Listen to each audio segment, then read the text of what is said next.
Have you ever wondered what games you should keep or you should lose? Find out here at Purge Reviews. Tumble Town is a board game where you're going to be using dice and rolling those dice and manipulating those dice to build an Old West town, in this case called Tumble Town. I wonder sometimes if it's called Tumble Town because these dice have rounded corners and make it a little tough to stack them on. But you're going to be having blueprint cards, and they're going to require certain colored dice with certain pips, and you know, on top it has to be more or less, depending on what the card or the blueprint requirement is. You're going to be rolling dice and manipulating them in order to try to build those. And as you build those cards, you're going to get scoring points.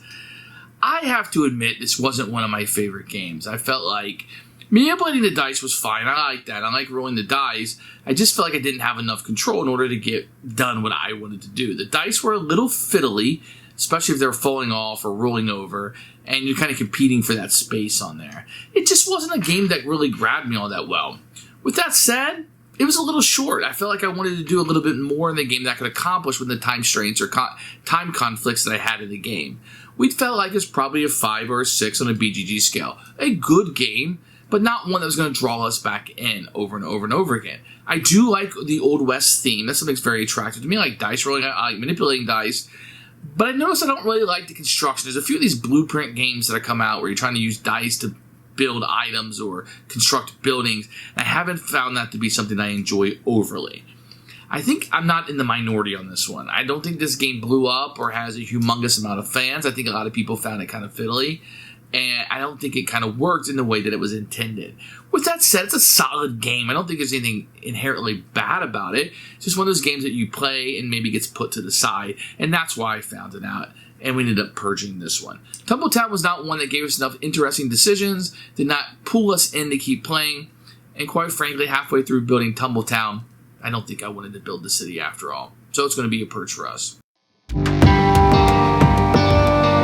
Here is Tumble Town by Weird Giraffe Games. You can see it's got a really nice like town motif. There's the horses you're going to be buying, and for some reason a rainbow, and some symbols from the show. It's kind of strange. You open up, you get a rule book. We'll look at this in a few minutes. These are some of the cases that I had in mine. You're going to have some little small tokens. So the dice are going to be the star of this show. You can see that they're really nice dice as you're going to be rolling these through. The go-to ones look really cool, etc. You're going to have a little dice tower that you'll have in here that you can put the dice through. It works okay, but it's cardboard. You can take it off all the time. You're going to have some score sheets. They're a little hard to write on because of the background that's on it. And they're not double-sided. You're going to get a first player marker, which is a really cool cactus, and some more tokens that you'll be able to get through the game. These will be the player boards. They're kind of flimsy, but they just kind of sit on the table anyway. They are double-sided, and there are differences between these. As you can see, they do have a little bit of difference on them, which is nice for variability, etc. as you're going to go through. And then there's going to be like variants, solo gameplay, and a mission mode if you want to utilize that. We'll take a look at this in a few minutes. The components are pretty darn good. The dice are kind of the star of the show here. You will have some cards. The cards are pretty nice. They're going to have a pretty nice little feel to them. They're double-sided, as you can tell, and they have little icons, etc. Kind of tells you the colors and what you need to build on them. I think they're pretty good. And you're going to have some reference cards that you'll have here, and the horses that you'll start the game out with. So very good job with the components. No issues for me. You're not really building the buildings as much. The dice will represent the buildings in an abstract way. So the rules, I'm going to start with this first. This is the variant and solo gameplay and mission mode, which is kind of cool. You're going to get here. So if you wanted to play solo, you can do so. There's a little variant to make the game a little bit longer. It's a little shorter, and some missions that you can go on if you so want to do that. Now, as for the rules themselves, you're going to start out here with an overview, picture of the components, and a table of contents. Really, really nice. And a QR code if you want to learn how to play the game. Then you have the setup over here, how to get the player set up. This will be like the game setup and the player setup over here. Then the turn phase is all right here. This is the entire game, 1 through 4, and it'll kind of give you the extra things that you can do, etc. Breakdown of the cards and what you need to do as you go through. You can see there's plenty of pictures, examples, all in full color. You probably need about 20 minutes to get through this. There's a quick setup on the back. So if you already played the game before and you just want to set up, you pull this out, you're good to go. So the rulebook is really good. I like the QR code, etc. Picture of the components. Great job. Getting a little setup card here, which is kind of nice. We'll tell you which cards you need to use based on the number of players, how many of each one you're going to have. You're then going to set the cards based on how many cactuses they have at the bottom, either 1, 2, or 3 that you're going to have on these cards.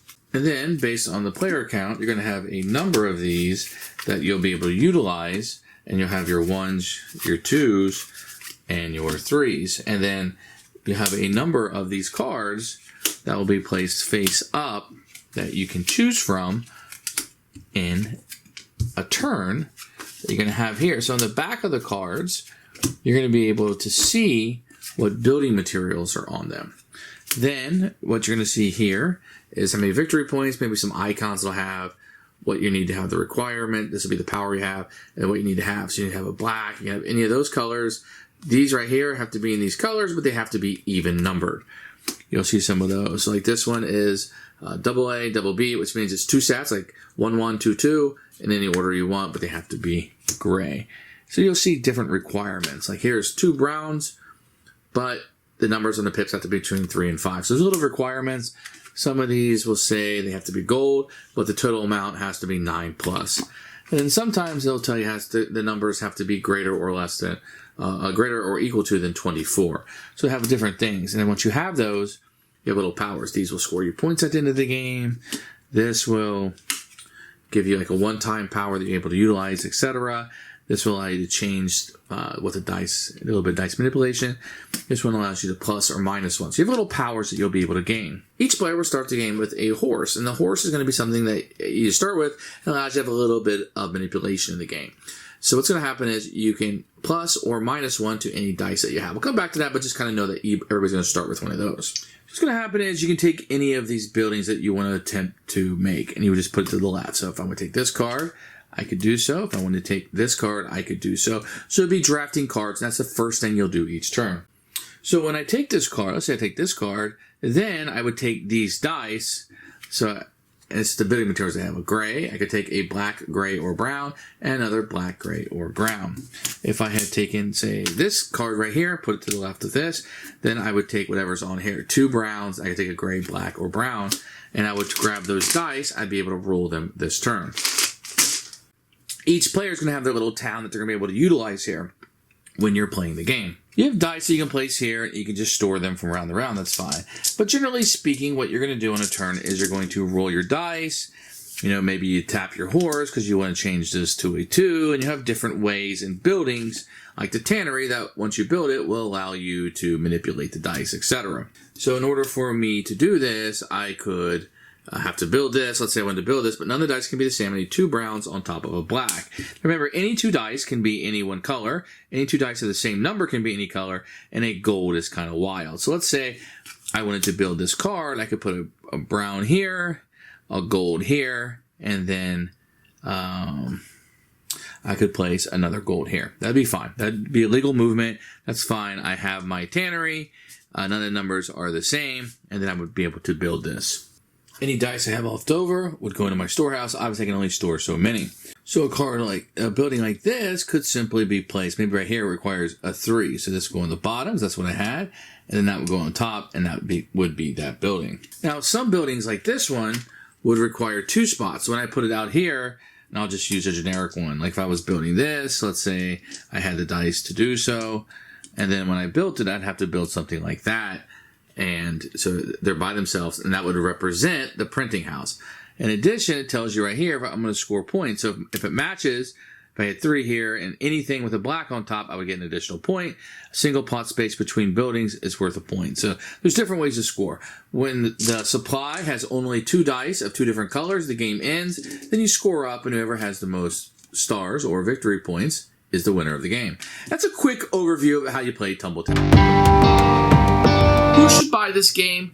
I think if somebody was like into dice manipulation, dice rolling, they like the Old West, although that theme is just kind of pasted on. This could have been castles, this could have been anything.